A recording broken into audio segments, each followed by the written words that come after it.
What if the loneliest boy in the hidden leaf wasn't alone anymore? What if deep within the forest surrounding Konoha, Naruto Uzumaki discovered a child even more abandoned than himself?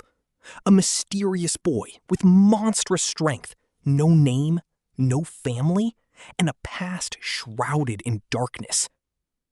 At just 6 years old, Naruto stumbles upon a feral child capable of defeating wild beasts with his bare hands. But instead of fear, Naruto offers something no one has ever given him before: friendship. How would the world change if Naruto's very first true friend was none other than the future monster known as Yujiro Hanma? Could Naruto's kindness village tame smelled a like force rain that hadn't fallen yet.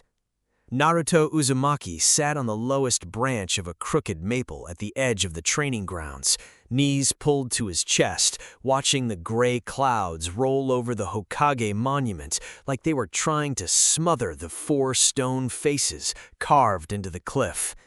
He liked this branch. It was low enough that he could drop down and run if someone came looking to chase him off, and high enough that, for a little while, he could pretend the village below him wasn't the same village that pretended he didn't exist. 6 years old, and already he had a list of places that were his and only his. The maple tree, the gap behind the noodle stand where the steam from the broth kept him warm in winter, the flat rock by the river where if he sat very still, the herons would forget he was there and let them watch them fish. None of those places had another person in them. That was sort of the point. "Stupid clouds," he muttered, picking at a scab on his knee. "Stupid village, stupid everybody." A crow landed on a branch above him, cocked its head, and flew off again, as if even the bird had better places to be. Naruto scowled after it, and then, because there was no one around to see him do it, let the scowl melt into something smaller and sadder. He'd tried that morning to sit with the other kids at the academy courtyard during the break between lessons.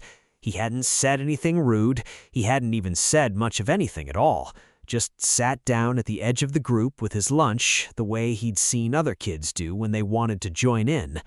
But the circle of kids had gone quiet, and one of the mothers waiting at the gate had called her son over with a voice pitched too sharp to be casual, and within a minute, Naruto was sitting by himself again, lunch untouched, listening to the particular kind of silence that wasn't really silence, just a lot of people very carefully not talking to him.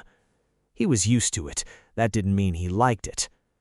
"I don't need him anyway," he said to the empty branch beside him, the way he often talked to no one because no one was usually the only one listening.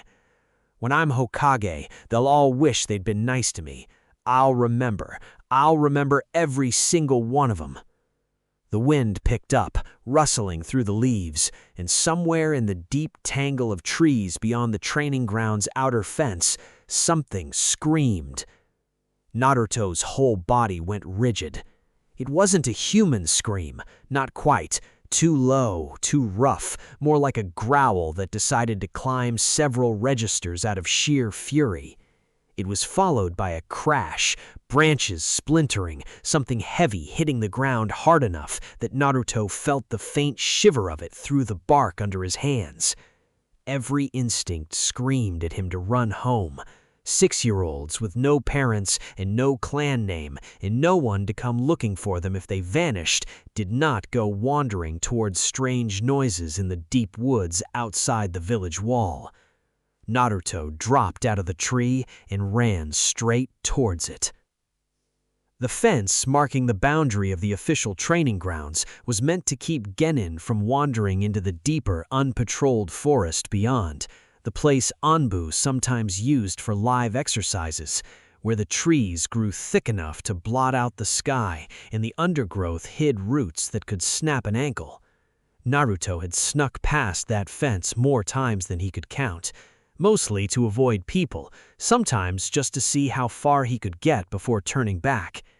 This was the farthest he'd ever gone. The crashing sound led him deeper than he meant to go, past the point where the path disappeared entirely, until he was pushing through ferns taller than his waist and ducking under low branches slick with old rain. The light dimmed to a strange green-gray hush. He could hear his own breathing too loudly, his own heartbeat louder still, and underneath both of those, a sound that made the hair on his arms stand up.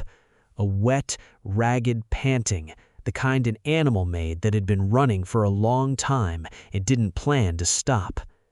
He came around a fallen log and froze. In the small clearing ahead, half in shadow, half in the dull silver light leaking through the canopy, there was a boy. At first, Naruto's mind tried to make him into something else, an animal maybe, some kind of wild dog or a half-grown bear cub, but nothing about him looked like the boys Naruto sat next to at the academy. He was crouched low on the balls of his bare feet, one hand pressed flat to the ground for balance, the other curled into something that wasn't quite a fist and wasn't quite a claw. His hair, if they could even be called that anymore, was shredded rags, hanging off a frame that was lean but unexplainably, unnaturally strong. Shoulders too broad, forearms corded with muscle no 6- or 7-year-old should have. His hair was a wild, dark tangle, matted with mud in what might have been dried blood, hanging into eyes that were fixed, unblinking, at something at the far easily side of the 4 clearing. times the boy's body weight, tusks yellowed and sharp, a deep gash already opened along one flank, pawed at the dirt, and let out a furious squeal. The boy didn't move. He didn't even seem to breathe. Naruto's first thought was that he should run and get help. His second thought, arriving about half a second later and overriding the first completely, was that there wasn't time because the boar had already lowered its head and charged. What happened next took less than 2 seconds, and Naruto would spend years afterward trying to describe it to people who never quite believed him. The boy didn't dodge. He didn't run. He let the boar close half the distance between them, and then, at what looked like the very last possible instant, he simply moved, not away, but into the charge, dropping his shoulder and driving upward with a motion that had no wasted parts to it at all. His palm caught the boar under its jaw with the sound like a tree branch snapping, and the enormous animal's head whipped backward so hard and so fast that its front legs left the ground entirely. It crashed onto its side in the mud, stunned, legs kicking weakly, and the boy was already standing over it, breathing hard, fists clenched, waiting to see if it would get up again. It didn't. Naruto realized he had been holding his breath only when his lungs started to burn. He let it out in a rush that was much louder than he meant it to be. The boy's head snapped toward him. For one suspended moment, neither of them moved. The boy's eyes, and now that Naruto could see them properly, they were a strange, pale, almost colorless thing, like ice with sunlight trapped behind it, fixed on him with an intensity that made every nerve in Naruto's body light up with the specific ancient kind of fear that told a person, that is not safe, that is not like you, get away from that. It was the same look the villagers sometimes gave Naruto himself, he realized distantly. The look that said, you are not one of us. He'd just never seen it pointed at someone else before. Hey, Naruto said, because his mouth had apparently decided to keep functioning even though every other part of him was screaming to run. I'm not gonna hurt you. I don't even know how. The boy didn't lunge again. He crouched a few feet away instead, weight balanced on the balls of his feet, ready to spring either forward or backward depending on what Naruto did next, watching him with that same unblinking, ice-pale stare. His chest rose and fell quick and shallow breaths. Up close, Naruto could see the cuts and old scars crossing his arms and one side of his face, some recent, some long-healed into thin, pale lines. He could see, too, just how thin the boy was beneath all that wiry strength, ribs visible where the rags of his shirt had torn away, cheeks hollowed out in a way that made Naruto's own stomach twist in unexpected sympathy. He's hungry, Naruto thought, with the simple, unhesitating recognition of someone who had gone to bed hungry often enough himself to know the look of it on someone else's face. He's hungry, and he's scared, and he doesn't know how not to be those things, except by being scary first. "I'm Naruto," he said very slowly, lowering his hands an inch at a time. I'm not going to tell anyone you're here, if that's what you're worried about. I won't tell." The boy's eyes flicked just for a second toward the fallen boar, then back to Naruto. His jaw worked like he was trying to form words and finding the shapes of them unfamiliar, he said finally, foreign in his voice mouth. low and rasping, like it hadn't been used for actual conversation in a very long time. He jerked his chin toward the boar. "Kill. Mine." "Okay," Naruto said quickly. "Okay, yeah, it's yours. I don't want it. I don't even like meat that much," which was a lie, but a useful one in the moment. "I just wanted to make sure you weren't hurt." Something shifted, almost imperceptibly in the boy's posture. The readiness to attack didn't disappear, but it eased back, just slightly, like a held breath being let out a fraction at a time. "Why?" the boy said. "Why what?" "Why care if hurt?" It wasn't really a question shaped like a normal question. It came out flat, almost suspicious, like the very concept of someone caring whether he got hurt was a trap he was trying to spot the strings on. Naruto opened his mouth to answer, and then found to his own surprise that he didn't actually have a quick answer ready. He thought about all the times he'd gotten hurt. Scraped knees, the time he'd fallen out of a tree and broken his wrist and nobody had come when he cried, and how badly he'd wanted in every single one of those moments for someone, anyone, to ask if he was okay. "Because nobody ever asks me that," he said finally, quietly, "and it sucks, so I figured I'd ask you instead." The boy stared at him for a long moment. The rain that had been threatening all morning finally started to fall, fat, slow drops hissing through the canopy, darkening the mud between them. "Don't need," the boy said, but there was something in the way he said it, not quite as sharp as before, that made it sound less like a rejection and more like he wasn't sure what to do with the offer, so he was setting it down carefully instead of throwing it away. "Okay," Naruto said again, because it seemed like the right thing to say. He pushed himself up off the ground, wincing at the throb in his arm, and took half a step backward, giving the boy space. "I should probably go before it gets dark, but he hesitated. "I come out here a lot, by that crooked tree past the fence, if you ever wanna, I don't know, talk or whatever."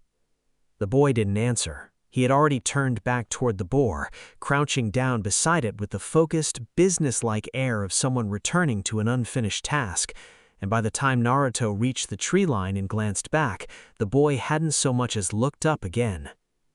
Naruto walked home in the rain with a bruise blooming dark on his forearm and a strange, unfamiliar warmth sitting in his chest that had nothing to do with the weather. He had been hit harder than he had ever been hit in his life. He couldn't stop thinking about how, in the half second before the blow landed, the boy had pulled back just a little, just enough.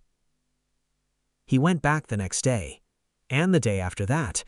He told himself it was because he was curious, mostly about the fighting mostly, the way the boy moved like something out of the old stories the academy instructors told about legendary shinobi, except the boy clearly wasn't a shinobi, didn't seem to know the first thing about chakra or jutsu, fought with nothing but raw, terrifying, instinctive force. He told himself it was because a mystery like that was too interesting for a kid with nothing else to do to leave alone. If he was being honest with himself, which he mostly wasn't, it was because for one strange, brief moment in the rain, someone had asked him a question that wasn't really about him at all. Why care if hurt? And in answering it, Naruto had said something true out loud to a living person for maybe the first time he could remember, and it had felt in some confusing way he didn't have words for yet, like the opposite of being alone. The first few visits, he didn't even see the boy. He'd creep into the clearing, which he started thinking of, privately, as the boar clearing, even after the boar's remains had clearly been dealt with and the grass had grown back over the worst of the disturbed earth, and sit on the fallen log, and wait, and eventually give up and go home. But he always left something behind. The first time it was half a rice ball wrapped in a leaf, set carefully on a flat stone, because he didn't have much food to spare from his own meager rations and felt strange just leaving without doing anything at all. The second time, the rice ball was gone, and the leaf had been folded into a careful, deliberate little square and left on top of the stone, like a thank you note from someone who didn't have words for thank you notes. That detail, the careful folding, undid something in Naruto's chest he hadn't known was tightly He was wound. sitting against the same fallen log Naruto usually claimed, knees drawn up, watching Naruto's approach with the wary, ready stillness of an animal, deciding whether the newcomer was predator, prey, or something it hadn't encountered before and didn't yet have a category for. "Hey," Naruto said, raising one hand in an awkward little wave, stopping a few careful feet away. "You're here. I brought, he held up the cloth bundle he'd carried from home. "Rice balls and tea, but it's probably cold by now. Sorry." The boy's eyes tracked the bundle with an intensity that had nothing wary left in it at all. Naruto unwrapped it slowly, sat down on the ground, not the log, the ground, a careful distance away, low enough that he wasn't standing over the boy the way a threat might, and held one of the rice balls out at arm's length. For a long moment, nothing happened. Then, in a single fluid motion that still managed to look hesitant in some indefinable way, the boy crossed the distance, snatched the rice ball, and retreated back against the log, eating it in 3 enormous bites like he expected it to be taken away if he didn't finish fast enough. "There's more," Naruto said quickly, holding up the second one. "I'm not going to take it back. You don't have to eat so fast." The boy slowed, marginally. He still watched Naruto over every bite, the way Naruto himself had learned to watch the older kids at the orphanage during meals, back before he'd gotten his own apartment, back when food disappearing off your plate the second you looked away had been a daily lesson. He's been somewhere like that too, Naruto thought, watching him. Or worse. "What's your name?" Naruto asked, once the second rice ball had vanished as quickly as the first. The boy didn't answer right away. He looked at the cold tea in the little flask Naruto had brought, sniffed it suspiciously, then drank it anyway in one long swallow. "Don't have," he said eventually. "Everybody has a name. Not me." Naruto considered this with the serious, uncomplicated logic of a 6-year-old encountering a problem that seemed, on its face, fairly solvable. "Well, what do people call you?" "Nothing. No people." No people. Naruto turned that phrase over in his head, feeling the weight of it, the simple flatness of it, the way it was said without any drama or self-pity at all, just stated as a fact, the way someone might say, "no rain today," or "no food left." "I'm called Naruto," he offered, mostly because he didn't know what else to do with the silence that followed. "Naruto Uzumaki, but everybody just calls me Naruto mostly, or, other things." He decided not to elaborate on what those other things usually were. "How long have you been out here, in the forest?" The boy's brow furrowed like the question required some kind of calculation he didn't have the tools for. "Don't know. Long time." "Where are your parents?" Something flickered across the boy's face, too fast and too guarded to read clearly, but unmistakably something, a shadow passing behind those pale eyes before the blankness slammed back down over it. "Don't have," he said again, in the exact same flat tone he'd used about his name, and Naruto understood, with a clarity that surprised him, that this was a door the boy had no intention of opening, possibly ever, and that pushing on it would only make him retreat further than Naruto had managed to coax out. So Naruto didn't push. Instead, he reached into the bundle and pulled out the last rice ball, the one he'd actually meant to save for himself, and held it out. "Here, you can have this one too. I had breakfast already." He hadn't, in fact, had breakfast, but the way the boy's eyes widened just slightly before he took the rice ball with something almost like care this time instead of a desperate snatch told Naruto it had been the right thing to do regardless. Over the following 2 weeks, a routine built itself between them, with the slow, careful patience of something growing in poor soil, not quickly, not easily, but steadily, in a way that surprised them both. Naruto learned in fragments that the boy had no memory of arriving wherever he currently is, no recollection of a home, a family, a village, anything before waking up alone in the forest some unknowable stretch of time ago, with nothing but the clothes on his back which had since fallen apart, and an instinct for violence so deeply ingrained it seemed to predate language itself. He learned that the boy could understand most of what was said to him if he struggled to produce more than short, clipped responses of his own, as if speaking were a skill atrophied from disuse rather than one never learned in the first place.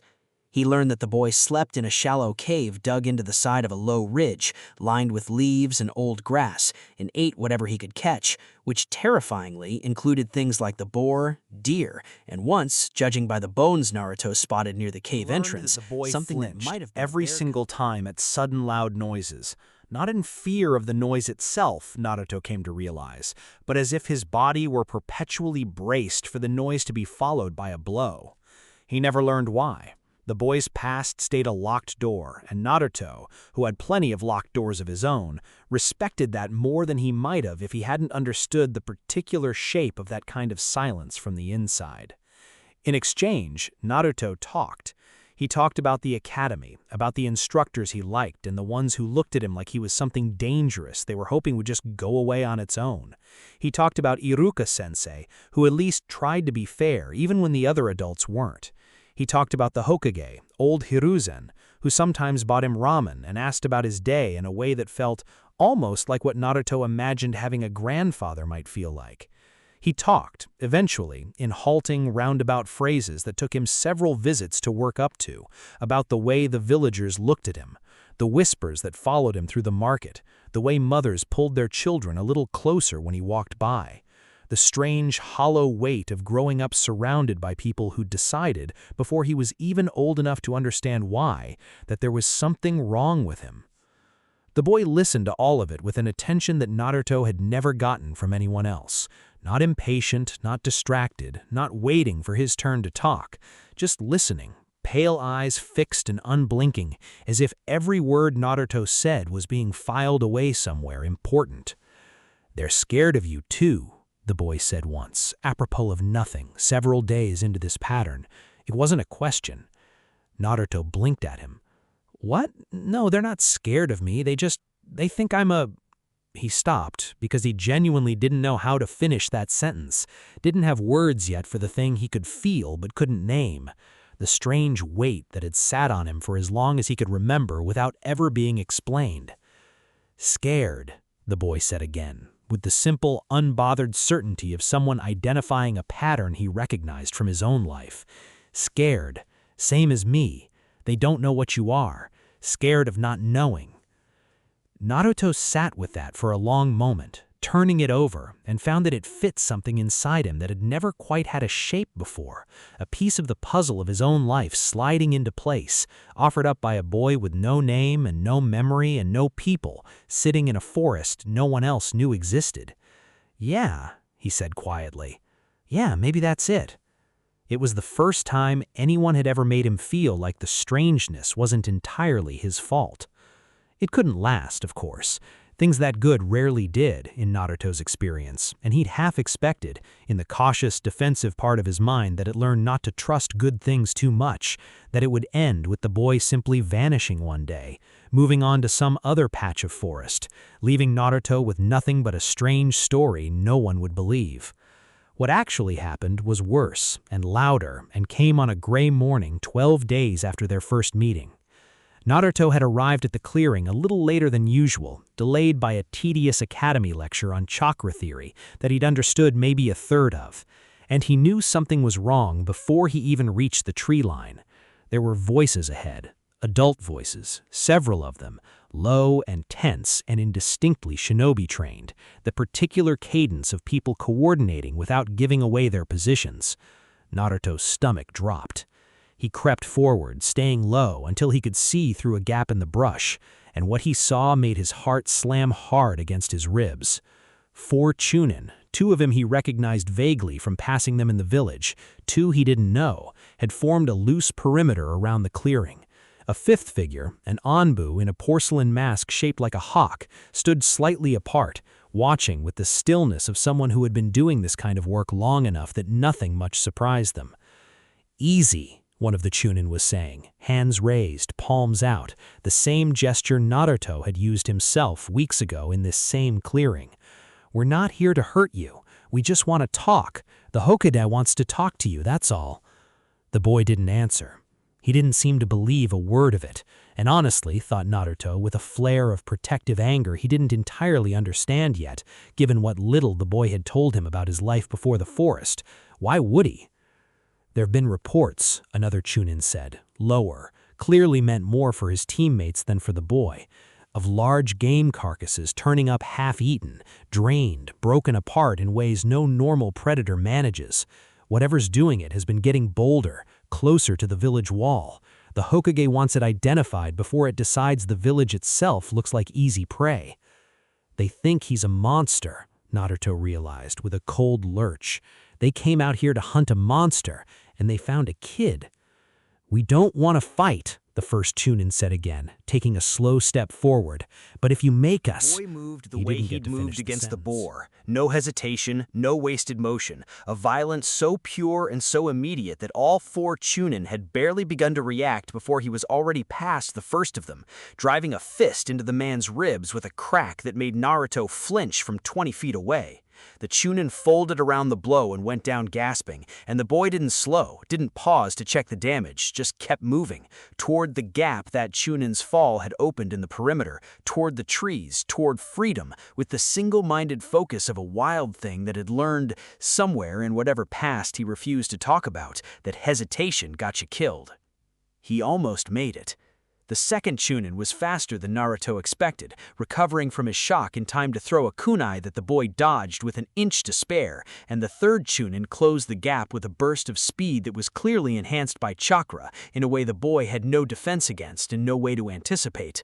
A hand closed around the boy's arm, and for the first time since Naruto had known him, the boy made a sound that wasn't a grunt or effort, but something closer to a cry, short, sharp, more frightened than pained, the sound of someone who had been grabbed and held against his will too many times before and knew exactly what usually came next. He twisted, fighting with a desperate animal ferocity that had nothing strategic left in it at all, just pure terror translated into violence, and the Chunin holding him, clearly trying to restrain rather than harm, clearly under orders to bring the boy in alive and more or less intact, was visibly struggling to hold on without using more force than he'd been authorized to use. The fourth Chunin moved to help. The Anbu still hadn't moved at all, simply watching, assessing, ready to intervene only if things tipped somewhere genuinely dangerous. Naruto didn't think. He never really did in the moments that mattered most. That was something people would tell him again and again for the rest of his life, sometimes as criticism, and sometimes, eventually, as the highest compliment they knew how to give. He just moved, breaking from the tree line and sprinting into the clearing, putting himself directly between the boy and the fourth Chunin closing in. "Stop!" His voice came out cracked and much higher than he wanted it to, but it was loud, and it was enough to make all 4 Chunin in the silent Anbu turn toward him in startled unison. "Stop! Please, just stop! You're scaring him!" "Kid, get out of the way," the Chunin holding the boy's arm said, strained, still fighting to maintain his grip without hurting him.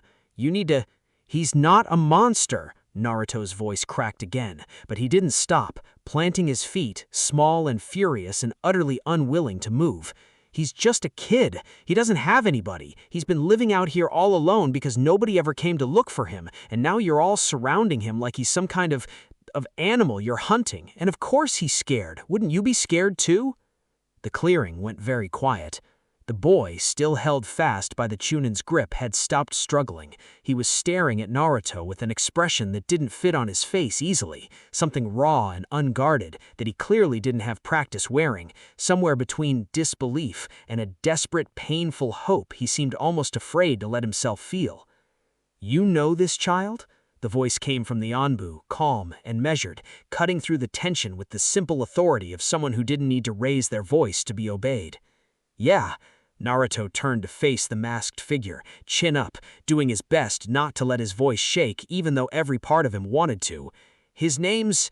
well, he doesn't have a name yet, but I've been talking to him for like 2 weeks now. He's not dangerous, he's just scared and hungry, and he doesn't know anybody, and he doesn't trust anybody because..."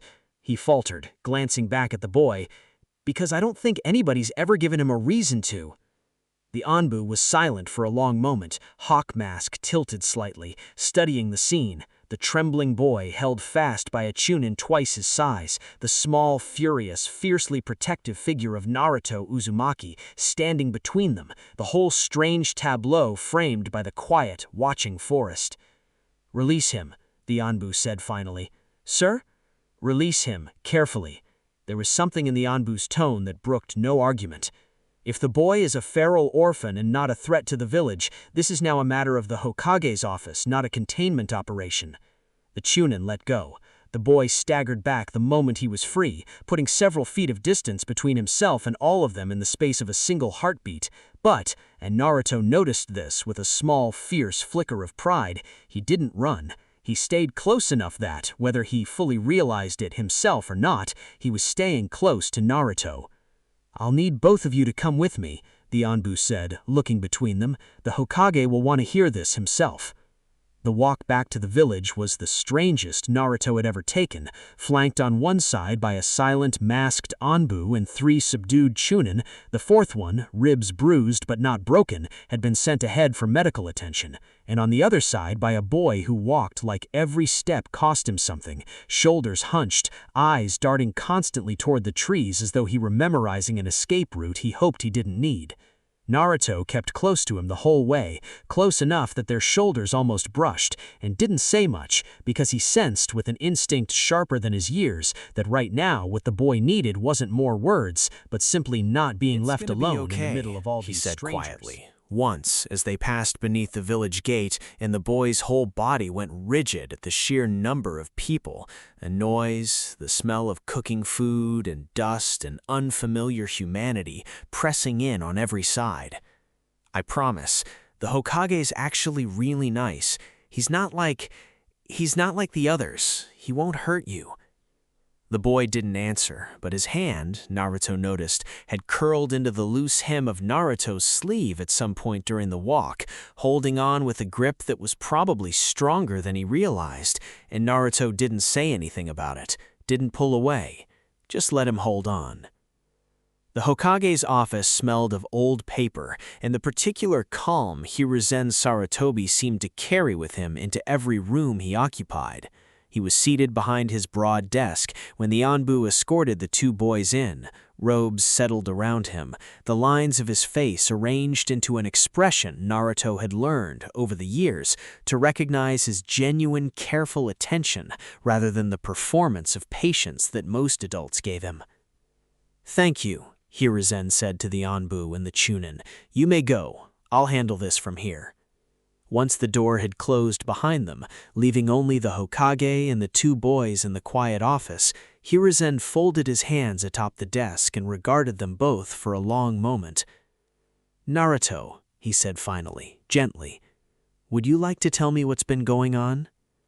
So Naruto told him everything, the boar, the rice balls, the careful, slow weeks of a friendship built on rationed food and patient silence, the boy with no name and no memory and no people, the Chunin and the Anbu, and the way the boy had cried out just once when a stranger's hand closed around his arm. He talked faster than he meant to, words tumbling over each other, occasionally glancing at the boy beside him, who stood very still throughout the whole account, gaze fixed on the floor, as though being talked about, even kindly, even by someone trying to help him, was its own kind of exposure he didn't know how to bear. When Naruto finished, the office was quiet for a long moment.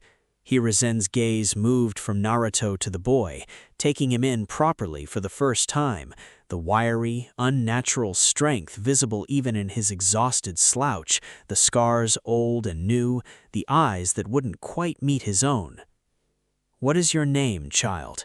Hiruzen asked, his voice carefully soft. The boy's jaw tightened. He didn't answer. "He doesn't have one," Naruto said quietly, when it became clear the boy wasn't going to. "He told me he doesn't remember anything, really, just waking up alone."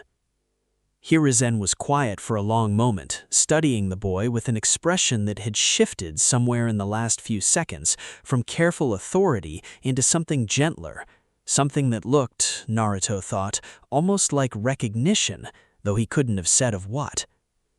"That is a very heavy thing to carry, having no name.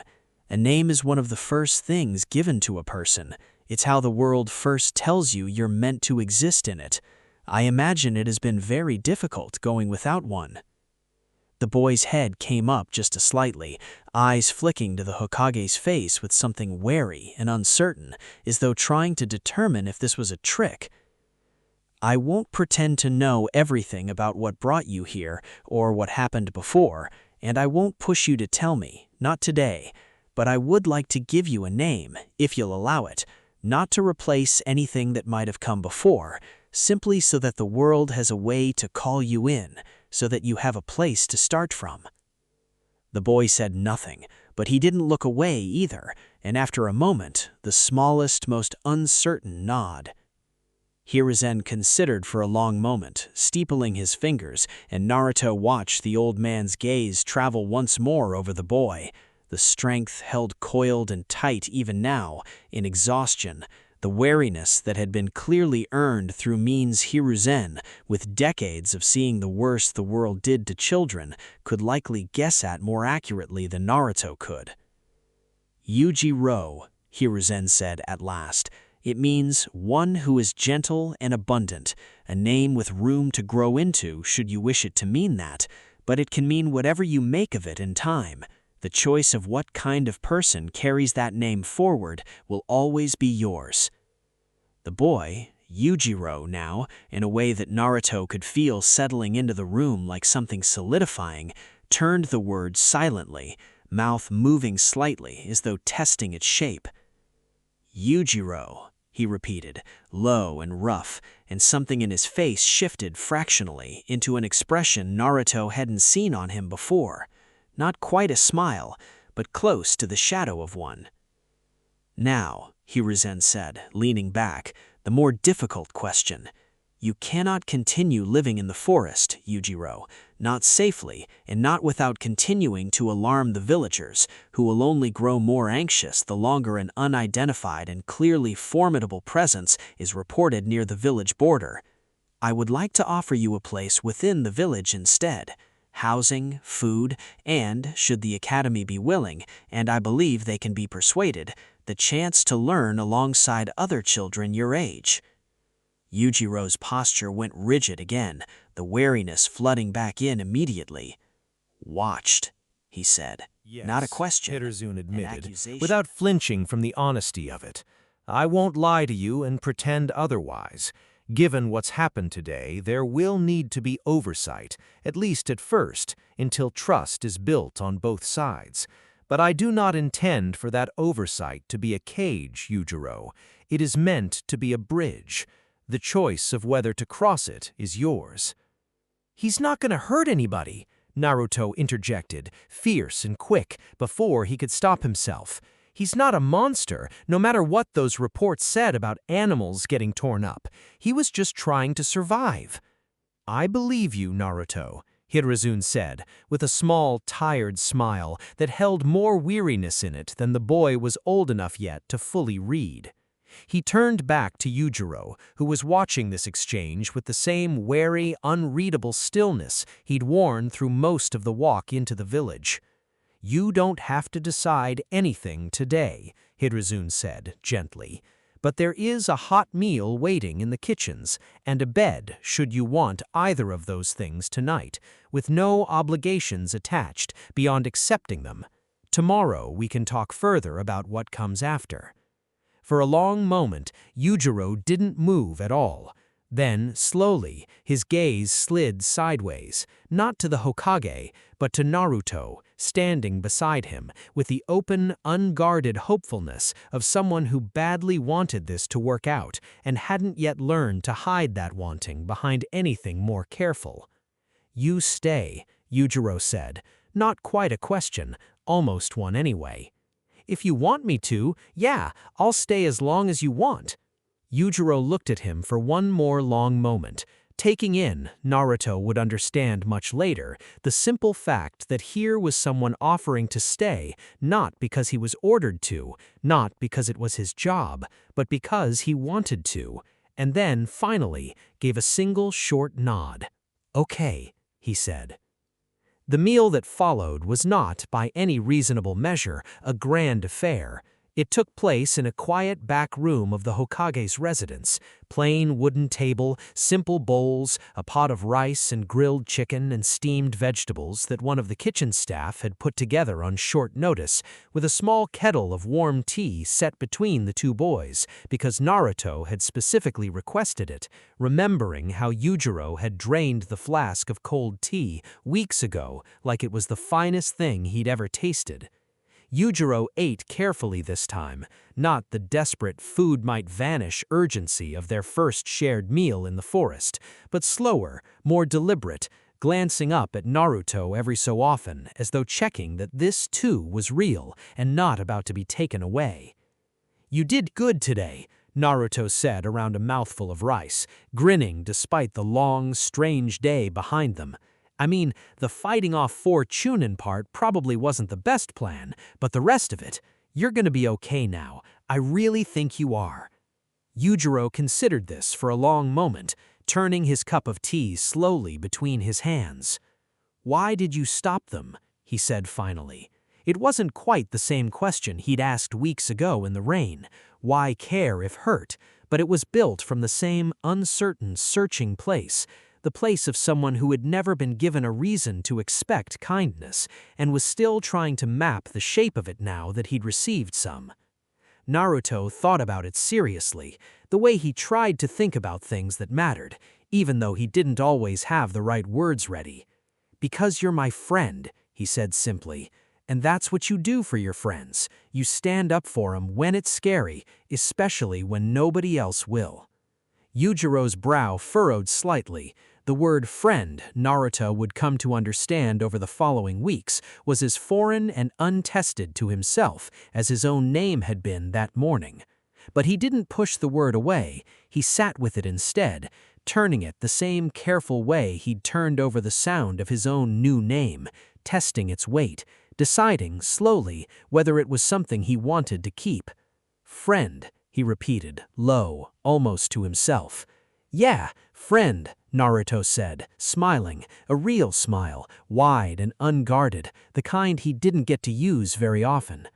Outside, the rain that had been threatening all day finally broke, pattering soft against the roof, and somewhere in the quiet warmth of that small back room, 2 boys the world had decided, in their different ways, to be afraid of, sat together over rice and warm tea, and found, without either of them quite realizing the size of what was happening, the first solid foundation either of them had ever had to build. It would not, in the years to come, be easy. Not for either of them, and certainly not for the village that would have to learn to make room for a boy whose strength defied every category the academy had ever tried to teach, or the boy himself who carried inside him instincts and angers neither Naruto nor Hiruzen nor anyone else yet understood the full shape of. But it was a start. And for 2 children who had spent their short lives being told in ways large and small that they did not quite belong, a start, a real one, freely given and freely chosen, was worth more than either of them yet had words to say. The rain kept falling, the tea kept steaming gently between them, and somewhere outside the warm circle of that small room, the village slept on, unaware that something new and strange and in time world-altering had just quietly begun. Yujiro slept that night in a small room off the residence's east wing, in a real bed for what was, by his own uncertain estimate, the first time in longer than he could remember. He did not sleep well. Naruto, who had insisted on staying nearby, curled up on a cushioned bench just outside the door, much to the bemusement of the Chunin assigned to keep watch, woke twice in the night to the sound of low, restless movement from inside the room, the creak of someone pacing rather than resting. But by the time the gray light of morning crept through the resonance's windows, the room had finally gone quiet, and when Naruto peeked inside, he found Yujiro asleep at last, curled tightly in on himself at the foot of the bed rather than under its blankets, as though some old habit still wouldn't let him trust a soft mattress completely. Naruto didn't wake him. He sat outside the door instead, knees drawn to his chest, and waited. Word of what had happened in the forest moved through the village faster than either boy could have anticipated. By the time the sun had fully risen, the story had already passed through enough mouths to have grown several new and inaccurate details, that the boy was some kind of escaped experiment, that he'd killed a dozen wild animals with his bare hands, that the Hokage himself had nearly been forced to intervene. Naruto heard fragments of it from the residence staff and felt his jaw tighten every time, an old familiar anger flaring at how quickly people reached for the worst version of a story about someone they didn't understand. Iruka Umino arrived at the Hokage's residence shortly after the morning meal, summoned at Hiruzen's request, and found Naruto sitting cross-legged outside Yujiro's door, like a small, stubborn guard dog who had appointed himself to the post without being asked. Iruka said, crouching down to his level, voice gentle, in the particular way he reserved for moments when he suspected something serious was happening beneath the surface of a situation. "Naruto," he said, crouching down to his level, voice gentle, in the particular way he reserved for moments when he suspected something serious was happening beneath the surface of a situation. "Naruto," he said, crouching down to his level, "the Hokage told me a little about yesterday. Are you all right?" "I'm fine," Naruto said, and then, because Iruka was one of the few adults whose questions he generally trusted to be sincere, added, "Yujiro's the one who's not fine. He's scared, even though he won't really show it. Everybody in the village is going to look at him like he's some kind of monster before they even meet him. I just know it." Iruka's expression softened. "That's a very grown-up thing to be worried about." "Well, somebody's got to worry about it," Naruto said with the blunt practicality of a child who had simply never had the luxury of letting someone else carry that weight for him. "Are you going to let him into the academy? The Hokage said maybe." "That's part of what I'm here to discuss. It's not a small thing, Naruto. A child with no documented history, no clan registry, abilities that don't match anything in our records. There will be people on the council who are uneasy about it, regardless of what the Hokage decides." "He's not dangerous," Naruto said immediately, fierce, "not to anybody who's trying to hurt him first." "I believe you," he meant. Naruto could tell, the way he always could when an adult's words and their eyes actually matched.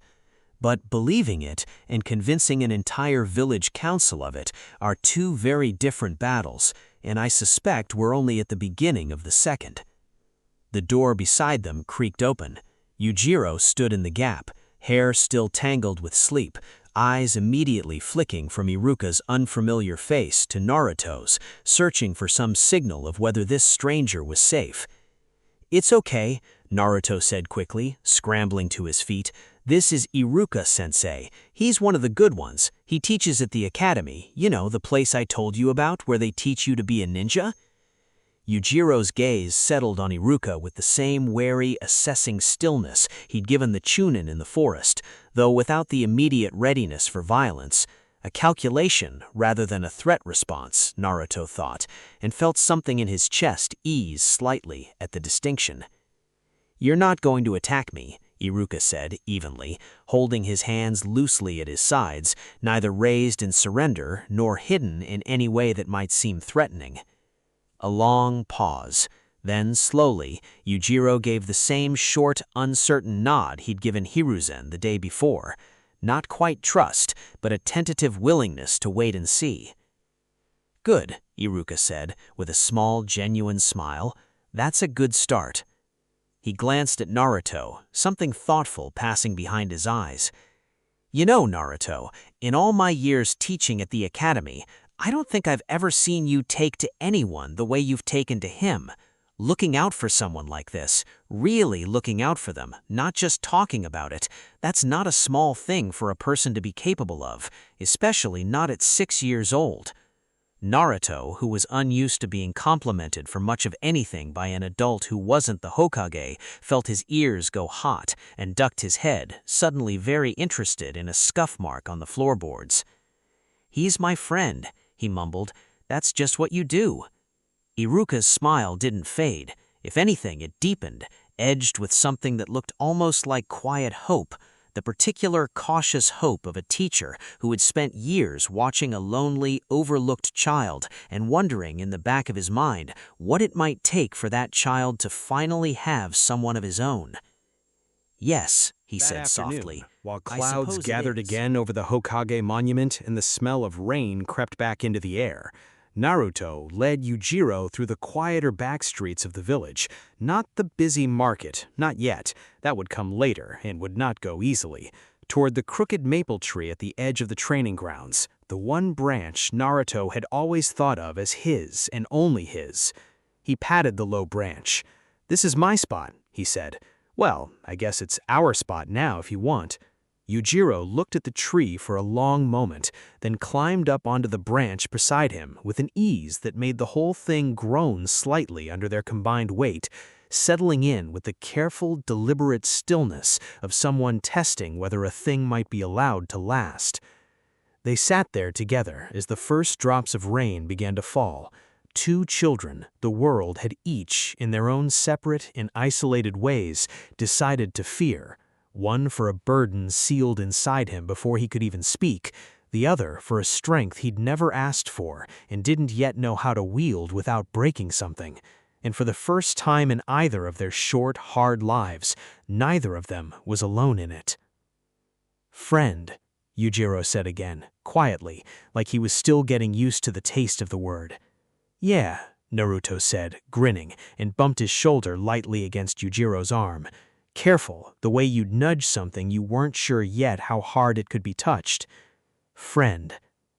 The rain kept falling, soft and steady, and the village below them went on about its evening, unaware that on a crooked branch at the edge of the training grounds, the first thread of something far larger than either of these two small, strange, unwanted boys had quietly, irrevocably begun to take hold.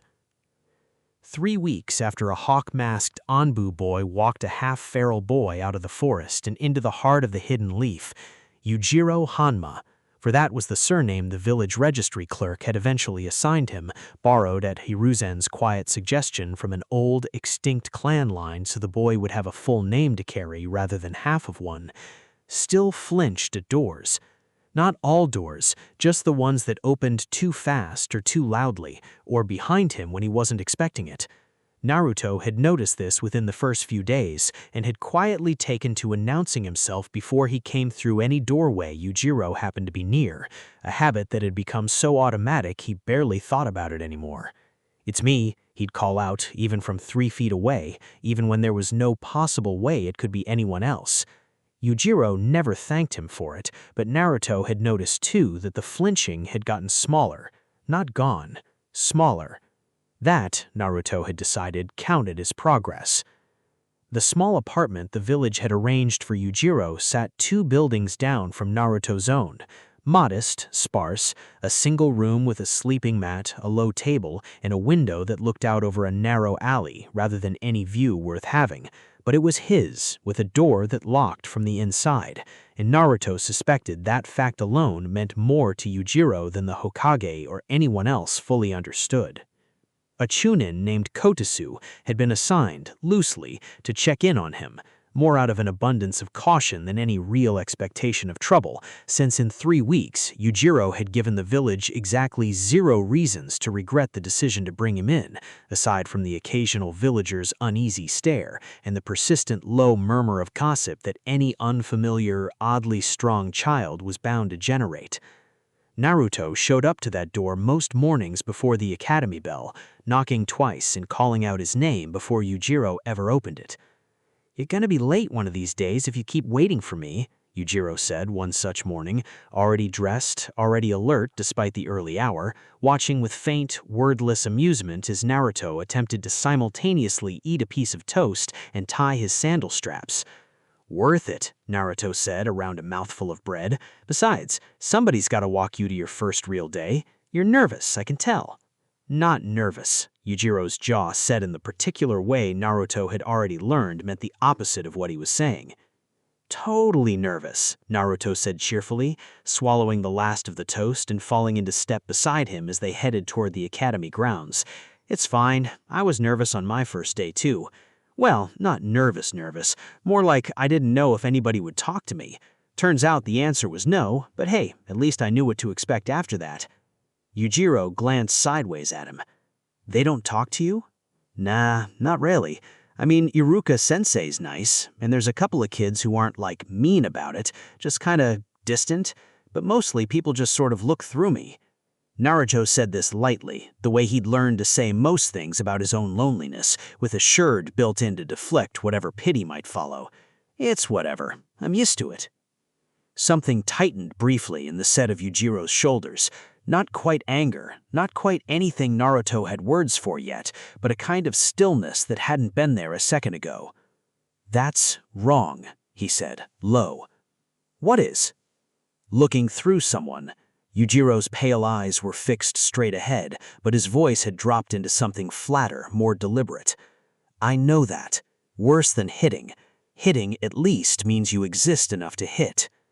Naruto blinked at him, caught off guard by the sudden weight of the observation, delivered with the same flat, matter-of-fact cadence Yujiro used for almost everything, as though it cost him nothing to say, though Naruto was beginning to understand slowly that very little Yujiro said actually cost him nothing. Words for him were still rationed things, Naruto spent said only quietly when they after a mattered. moment. Yeah, exactly. That's exactly it. They walked the rest of the way to the academy in a silence that wasn't uncomfortable at all, the peculiar, easy silence of two people who had already, in 3 short weeks, learned that they didn't need to fill every gap between them with noise. The academy courtyard went quiet the moment Yujiro walked through the gate. It wasn't the same quiet that fell whenever Naruto entered a room. That was a quiet built from familiarity, the dull, practiced indifference of people who had decided long ago what to think of him and saw no reason to revisit the question. This was different. This was the quiet of an entire courtyard of children, ranging from 5 to 7 years old, all turning at once to stare at the new boy with the wild, dark hair and the unsettlingly still posture, the one the rumors, now thoroughly embellished after 3 weeks of village gossip, had cast as half feral, half monster, raised by wolves or worse out in the deep forest beyond the wall. Yujiro didn't flinch under the attention. If anything, he went stiller, the peculiar, controlled stillness of prey deciding whether the watching eyes constituted a threat, cataloging exits without appearing to look for them. Hey, Naruto said loudly, mostly for the benefit of the courtyard rather than Yujiro himself. Don't just stand there gawking, it's rude. He's not some circus animal. A ripple of awkward laughter and muttering went through the nearest cluster of kids, and most of them, chastened or simply bored, turned back to their own conversations. A few didn't. One boy in particular, stocky, self-important, the kind of kid who'd clearly never once in his short life had to wonder whether the adults around him liked him, kept staring, arms crossed, with the peculiar sneer of someone working up the nerve to say something he thought was clever. That's the forest kid? The boy said loud enough to be heard. I heard he ate a whole boar raw, bare hands and everything. That's not, Naruto started, but Yujiro spoke before he could finish, voice flat and entirely without heat. Cooked it first. Don't eat raw meat. Makes you sick. The simple, deadpan correctness of the answer, delivered with no apparent awareness that it was supposed to be embarrassing, only a quiet, factual insistence on accuracy, threw the boy enough that his sneer faltered into confusion before he managed to recover it. Whatever, the boy muttered, turning away with the peculiar face-saving shrug of someone who knew he'd lost an exchange he didn't fully understand the shape of. Naruto beside Yujiro was fighting very hard not to laugh, and mostly losing. That was perfect, he said, grinning. You didn't even mean it to be funny, did you? It wasn't funny, Yujiro said, genuinely puzzled. It was true. That's what made it funny, Naruto said, still grinning, and looped an arm briefly around Yujiro's shoulders, a gesture he immediately regretted when Yujiro's whole body tensed under the unexpected contact, every muscle going rigid with the peculiar alertness of someone who'd learned, somewhere in a past he still refused to discuss, that sudden touch usually preceded something worse. Naruto pulled his arm back immediately. Sorry, forgot you don't really like that yet. Yujiro's shoulders eased, slowly, the rigidity bleeding out of them in increments. It's okay. Naruto said, gentler now. We'll figure it out. No rush.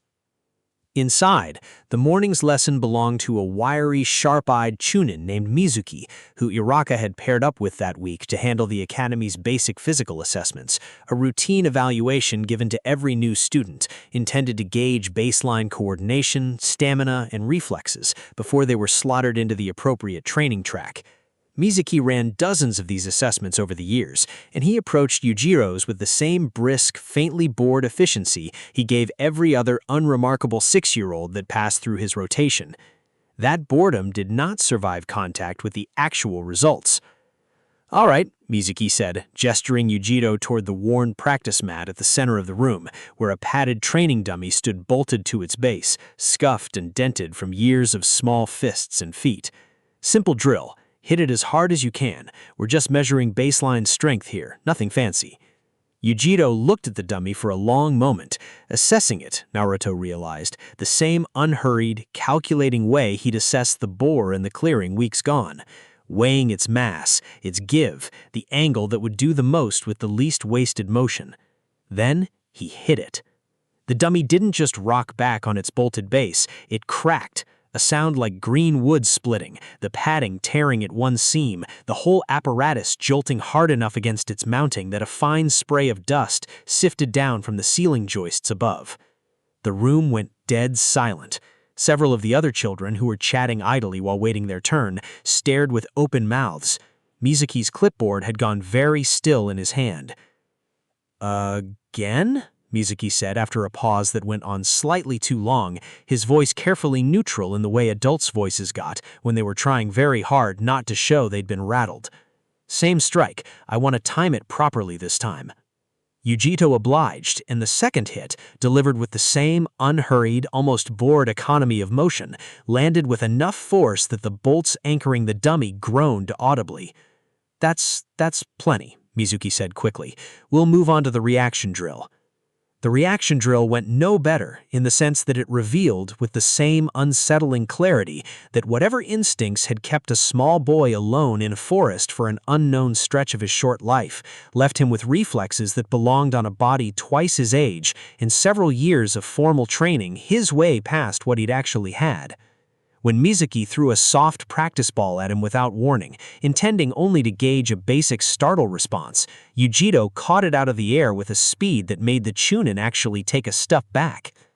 "How?" Mizuki said, more to himself than to anyone in particular, staring at the boy in front of him with an expression that had moved well past professional detachment into something closer to genuine quietly after a unease. moment. "Yeah, exactly. That's exactly it." They walked the rest of the way to the academy in a silence that wasn't uncomfortable at all, the peculiar, easy silence of two people who had already, in 3 short weeks, learned that they didn't need to fill every gap between them with noise. The academy courtyard went quiet the moment Yujiro walked through the gate. It wasn't the same quiet that fell whenever Naruto entered a room. That was a quiet built from familiarity, the dull, practiced indifference of people who had decided long ago what to think of him and saw no reason to revisit the question. This was different. This was the quiet of an entire courtyard of children, ranging from 5 to 7 years old, all turning at once to stare at the new boy with the wild, dark hair and the unsettlingly still posture, the one the rumors, now thoroughly embellished after 3 weeks of village gossip, had cast as half feral, half monster, raised by wolves or worse out in the deep forest beyond the wall. Yujiro didn't flinch under the attention. If anything, he went stiller, the peculiar, controlled stillness of prey deciding whether the watching eyes constituted a threat, cataloging exits without appearing to look for them. "Hey," Naruto said loudly, mostly for the benefit of the courtyard rather than Yujiro himself. "Don't just stand there gawking, it's rude. He's not some circus animal." A ripple of awkward laughter and muttering went through the nearest cluster of kids, and most of them, chastened or simply bored, turned back to their own conversations.